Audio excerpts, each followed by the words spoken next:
Hi everybody, in today's video I want to show you how to reduce the appearance of your stretch marks if they are new or old. My skin is extremely propense to have them, and since I was a teen I developed some of them on my legs and my hips, and now that I am pregnant I don't want to have big stretch marks on my belly. So today I want to show you my routine and the products that I have been using. So the most important thing that I have been doing is every single day that I shower, I scrub my belly and the areas that I want to reduce the scarring, like my hips and my legs. For this, I am using a scrub that I made of sugar grains and organic olive oil.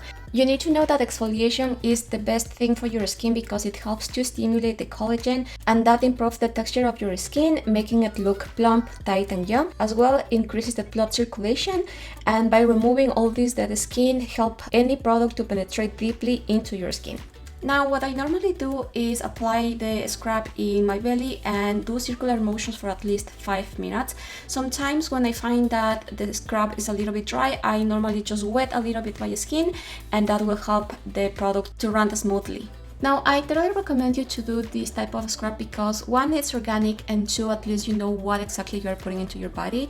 So of course sugar is not harmful for you or your baby, and olive oil is extremely good for your skin because it contains a lot of vitamin A, D, E, K, and a lot of antioxidants, and it's okay to use it during pregnancy. Surprisingly, I find out that a lot of the products that I used to put on my body were very bad for my baby, and that's why I am going into the organic and more natural things.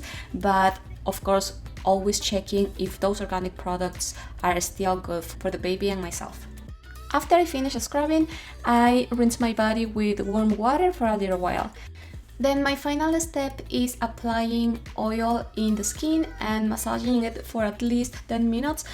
I do this while I'm in bed watching a movie, so I will take more time and enjoy that massage. Now, if you're wondering what type of oil I am applying, I made a mixture of olive oil with some essential lavender oil. This oil was undiluted, and for that reason I had to just use a few drops. Now, if you're planning to do the same, or if you're planning to use any type of essential oil, please always go to the website of the brand that you're getting and check the measurements and recommendations that they give you of how to dilute their 100% essential oils, because you cannot apply essential oils directly into your skin because it could be harmful or you can have side effects. And this is everything for today. This is the routine that I have every single day in order to help me prevent new stretch marks, as well as reducing the appearance of my old stretch marks. Don't forget to subscribe and share if you want to see more of these videos. See you soon. Bye!